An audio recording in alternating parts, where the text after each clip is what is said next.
জগন্নাথ দেব উঠে পড়েছে, দেখতেই পাচ্ছেন। আর এইদিকে সব পরিষ্কার হয়ে গেছে। নমস্কার, নতুন একটা ভিডিও নিয়ে চলে আসলাম। উঠে পড়েছি, ফ্রেশ হয়ে গেছি, ছেলেকেও তুলে দিয়েছে, ছেলে ব্রাশ করছে। মাসি চলে এসছে, মাসি এসে অর্ধেক কাজ হয়েও গেছে। আর কী বলে, বাসন মাজা হয়ে গেছে, ঘর ঝাড় দিয়ে মোছা হয়ে গেছে, শুধু জামা কাপড় কাচলেই বেরিয়ে যাবে। তো আমার ছেলেকে এখন তুলে দুধ বিস্কুটটা পরে দেবো, আগে স্নান করতে পাঠাবো। আমার হাজব্যান্ড গেছে পাম্পটা চালিয়ে বাজারে আজকে মাছ আনার কথা ছিল, আমি আনতে বারণ করলাম। কারণ কি, আজকে বৃহস্পতিবারে তো বুঝতেই পারছেন পুজোর একটা চাপ থাকে। আমি বললাম আজকে যখন আনোনি এতদিন আর আনতে হবে না, বারণ তো ছিল, যেহেতু সেটি সময়ও পাইনি আনার। আর তার মধ্যে যা গরম, বুঝতেই তো পারছেন, মানে ইচ্ছে করলেও মানে যেতে পারছে না গরমেতে। তো যাই হোক, আজকে আমি বললাম আনতে হবে না, টুকটাক জিনিস আছে, ফুলমালা আর সবজিপাতি নিয়ে এসে রাখো, আজকে কালকে না হয় বাজারে গিয়ে মাছ নিয়ে আসবে। আজকে আর রান্না বলতে গেলে এমন কিছু করবো না, কারণ আমুড়ি খেয়ে নেবো, আমার ছেলেও খেতে চাইছে না ভাত। তো আমার হাজব্যান্ড বললো পোলাও আছে অল্প, মোটামুটি যা আছে আমার হাজব্যান্ডের হয়ে যাবে। তো পোলাও খেয়ে চলে যাবে, বললাম আর কিছু করে দেবো, বলে না কিছু করতে হবে না, ওই দিয়েই হয়ে যাবে। তো আমি আর ছেলে তাহলে ওই আমুড়ি খেয়ে নেবো, আর রাত্রিবেলার জন্য একটা ফুরন তরকারি করে রাখবো, রাত্রিরে রুটির সাথে খাবো বলে। এই হচ্ছে ব্যাপার, আজকে রান্নার অত চাপ নেই। তো ঠিক আছে, চলুন, দিন তো শুরু হলো, ছেলের আন্টি আসবে তাড়াতাড়ি, তো তাই তাড়াতাড়ি করে ছেলেকে বসাতে পারলে শান্তি। তো আমি আবার পরে আসছি। এই যে ছেলে উঠে পড়েছে, ছেলেকে দুধ দিয়ে দিয়েছি, মাসি কাজ করছে বলে। কি গো, গুড মর্নিং বলো। আমি এবার চা খাবো, চলুন। দুধ জল দিতে বসিয়ে দিয়েছি, আর এখানে আমার দুধ চা করার। তো চলুন ঢেলে দিই। চা পাতা দিয়ে দিয়েছি, এটা ভালো করে ফুটুক।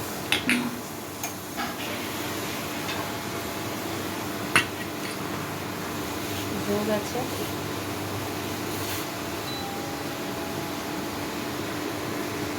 মাসিরও কাজ হয়ে গেছে, ছেলে যাবে বাথরুমে, ছেলের খুব জোর বাথরুম পেয়ে গেছে, তাই চলে গেছে। এখন ওই খাবার এখানে ঢাকা দিয়ে রেখে দিলাম দুধটা। এই যে আমার চা হয়ে গেছে, আর এখানে দুধও ফুটতে শুরু করে দিয়েছি। চলুন আমি পরে। আমার হাজব্যান্ড চলে এসছে বাজার থেকে, সব সবজি নিয়ে এসছে, মাছও নিয়ে এসছে, পাটপাতা নিয়ে এসছে, একটা দুটো দুধ নিয়ে এসছে, তার মধ্যে একটা দুধ কেটে গেছে, মানে ফেটে গেছে দুধ। তো সেই জন্য ওটাকে জাল দিয়ে দিলাম, মানে দুবার করে জাল দিতে হচ্ছে। আর এদিকে মাছ নিয়ে এসছে আমার হাজব্যান্ড, কাতলা মাছ, আর নিয়ে এসছে হচ্ছে চিংড়ি মাছ, আমার হাজব্যান্ডই ছাড়িয়ে দিচ্ছে। আর এইদিকে আমি পাটপাতাগুলো কেটে রেখে দিচ্ছি পাটপাতা করার জন্য, আর পাটপাতার ঝুড়ি, তারপর শাক ভাজা আমার অনেক দিন চলে যাবে, ভাগ করে রেখে দিচ্ছি। তো একেবারে ভাবলাম রাত্রিরের তরকারিটাও কেটে নিয়ে করে ফেলবো। তো কুমড়ো আলু পটল দিয়ে ছক্কা করবো। তো এখানে চলে আসলাম, ওখানে কাটতে অসুবিধা হচ্ছে। কুমড়োগুলোকে ডুমো করে একটু বড় বড় পিস করে কাটছি। পটলগুলোর অবস্থা খুবই শোচনীয়, কিন্তু কিছু করার নেই, এগুলোকে একটা গুটি করতে হবে, তাই দিয়ে দিলাম।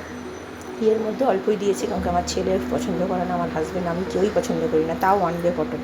আলুটা একটা বড় দেখে নিয়েছি, ডুমো করে কেটে দিয়ে দিয়েছি। দিয়ে এটাকে এবার কুমড়োটা, সবজিগুলো ধুয়ে কুমড়োতে নুন মিষ্টি মাখিয়ে রেখে দিচ্ছি, একটু পরে রান্না স্টার্ট করব। ঘরে চলে এসেছি, কোটাকুটিতে করে রেখেই গেছিলাম। তো এখানে কুমড়োগুলো ভাজছি, তো কুমড়োগুলো নুন আর মিষ্টি মাখিয়ে রেখেছিলাম, তো ভালো করে কুমড়োগুলো ভেজে নিয়ে তুলে নেবো। ওইদিকে আমার হাজব্যান্ডের স্নান হয়ে গেছে, পুজো করতে বসে গেছে, আর ছেলের আন্টির চলে এসছে, পড়াও মোটামুটি হয়ে গেছে, চলে যাবে একটু পরে। তো এখানে গোটা জিরে, তেজপাতা, ছোটো এলাচ, দারচিনি দিয়েছি। দিয়ে এখানে এটা দিতে গিয়ে আঙুলের মধ্যে ছ্যাঁকা খেলাম। তো যা কি আলুগুলো কেমন একটু কালো সেটা বাদ দিয়ে দিলে ভালো হতো, খেয়াল করতে পারিনি, পরে খেয়াল করেছে। তো আলুগুলো ভালো করে ভাজা পরে পটলগুলো দিয়ে ভালো করে ভেজেছি লাল করে। তবে টমেটো পেস্টটা দিতে ভুলে গেছিলাম, মানে করতে ভুলে গেছিলাম, পরে করলাম। ওই যে হাতে এই জায়গাটা লেগেছে। কাঁচা লঙ্কা দিয়েছি, দিয়ে টমেটো পেস্ট দেবো, তারপরে নুন দেবো, আদা বাটা দেবো, দিয়ে ভালো করে কষাবো। কষিয়ে সামান্য জল দিয়ে, হলুদ দিয়েছি, লঙ্কা গুঁড়ো দেবো না, যেহেতু কাঁচা লঙ্কা দিয়ে করবো, জিরে গুঁড়ো আর ধনে গুঁড়ো সামান্য দিয়ে ভালো করে দিয়ে, আর সামান্য মিষ্টিও দিয়েছি, পরিমাণ মতো নুন তো দিয়েছি। তো ভালো করে কষিয়ে তারপরে সামান্য জল দিয়ে, তেল ছেড়েছে, জল দিয়ে নুন মিষ্টি দেখে নামিয়ে ফেলেছি। খেতে অসাধারণ হয়েছে, খুবই ভালো হয়। অনেক দিন পর করলাম, ওই যে আমার হাজব্যান্ড খেতে চায় না, তাই আজকে একটু খাবে, তাই করলাম। পুজো হয়ে গেছে বৃহস্পতিবারে, দেখতেই পাচ্ছেন।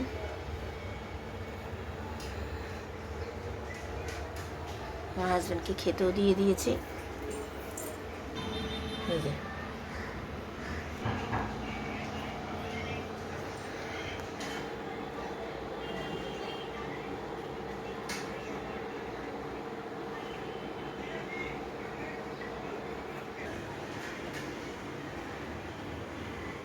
আমার হাজব্যান্ড খাওয়া দাওয়া করে বেরিয়ে গেছে, ওই পোলাও খেয়ে বেরিয়ে গেল, আর কিছু খেলো না।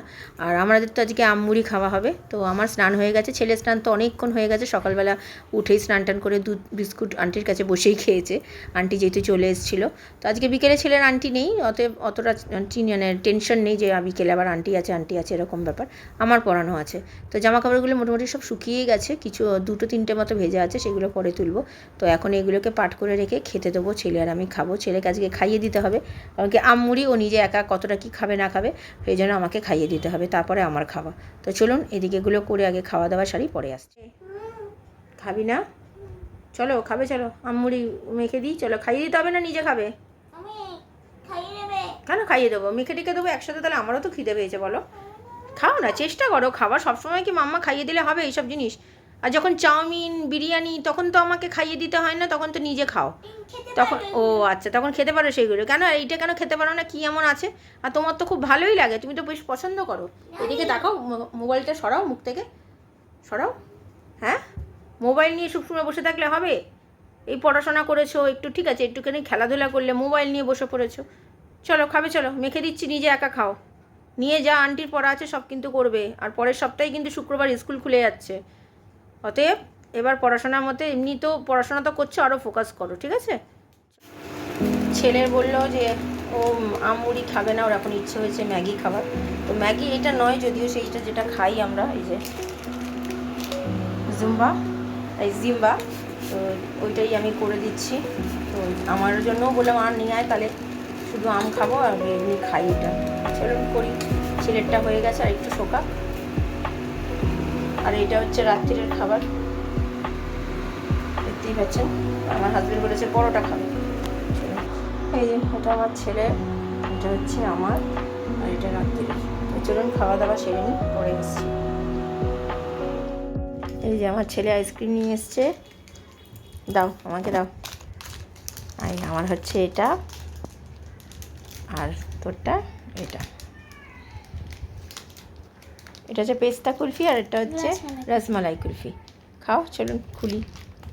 এই যে ছেলেরটা, আর এটা হচ্ছে আমারটা দেখতে পাচ্ছেন, কালারটা সবুজ তো বোঝা যাচ্ছে না, পুরো কালার মিশে গেছে আমার এই চাদরের সাথে। অনেকদিন খাবে খাবে আমার ছেলে বলছিল, তো কিনে দিইনি। তো আজকে বললাম ঠিক আছে চলো খাই একটুখানি, অনেকদিন খাওয়াও হয় না আইসক্রিম। গলাটা একটু ঠিক হয়েছে, আবার খেতে শুরু করে দিয়েছি, বুঝতে পারলেন তো।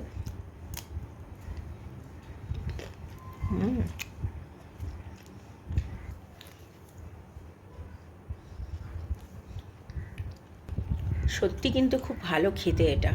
তোরটা ভালো না খেতে? তোরটা তো ভালোই আমি জানি, আমারটাও সত্যি খুব ভালো লাগছে খেতে।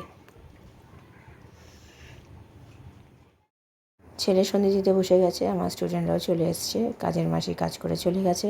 আজকে পরোটা হবে রাত্রিরে, তার জন্য পরোটাগুলো শিখে দিয়ে যাচ্ছে, আমি পরে রাত্রিরে ভাজবো।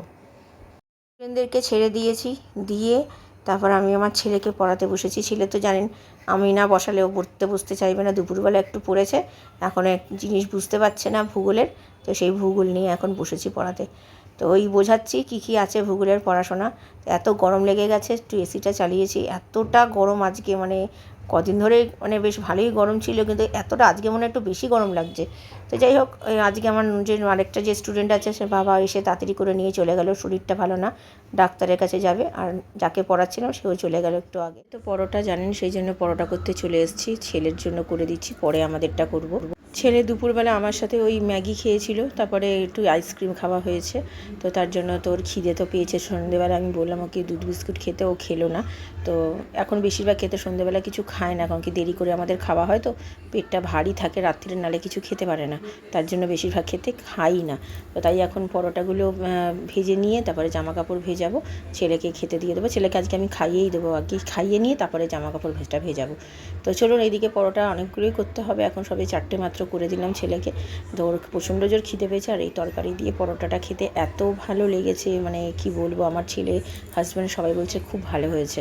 তো চলুন খাইয়ে দিই, আমি আবার পরে আসি। রাত্রিরে খাওয়া দাওয়া সেরে নিয়েছে, আজকে তাড়াতাড়ি হয়ে গেছে, মোটামুটি এখন 11টা 20 বাজে, তাও 11:45 মধ্যে আমাদের খাওয়া কমপ্লিট হয়ে গেছে। তো আমার হাজব্যান্ড তাড়াতাড়ি মোটামুটি চলে এসছে। তো আজকে আমার হাজব্যান্ডের ছোটোখাটো একটা অ্যাক্সিডেন্ট মতো হয়েছে, তো আমাদের পাড়ার এখানেই হয়েছে। যখন বিকেলবেলা সন্ধেবেলা এখান থেকে যাচ্ছিলো তখনই স্কুটিটা স্লিপ করে মানে পড়ে গিয়ে, স্কুটিটার কিছু হয়নি, ওর পায়ের আঙুলটাতে লেগেছে।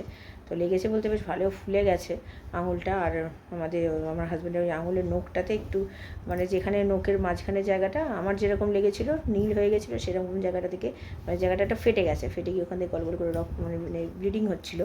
তো তারপরে কোনো রকম ওখানে একটা ছেলে ছিল, তো ওরা সবাই মিলে ধরে স্কুটি তুলে নিয়ে ওখানে বসেই আগে জল দিয়ে সব পরিষ্কার টরিষ্কার করে তারপরে ওই নিয়েই কাজ করেছে। কাজ করে আমি তখন বললাম তুমি আমাদের কাছাকাছি যখন ছেলে বাড়ি ফিরে আসতে পারতো, বলে যে না আমার আসলে আবার দেরি হয়ে যেত। তো যাই হোক একটা বড়সড় ফাড়া থেকে বেঁচেছে, তাই ছুটোর উপর দিয়ে গেছে। তাও জানি না এখনও মানে আঙুলের তো বেশ ভালো ফোলা, এখন জানি না এটা নিয়ে কী হবে না হবে। আমি তাই বললাম আজকে ডক্টর বসে, তো একটা ডক্টরকে দেখিয়ে নেওয়া উচিত ছিল, কিন্তু বলে যে না সময় হতো না, তাই জন্য দেখাইনি, দেখা যাক নাহলে শনিবার দিন দেখাবে। তো ঠিক আছে, চলুন ভিডিওটা তাহলে আর বড় করছি না। ভালো লাগলে লাইক শেয়ার সাবস্ক্রাইব করবেন। কালকে নতুন একটা ভিডিও নিয়ে চলে আসবো। আপনারা ভালো থাকবেন, সুস্থ থাকবেন, নমস্কার।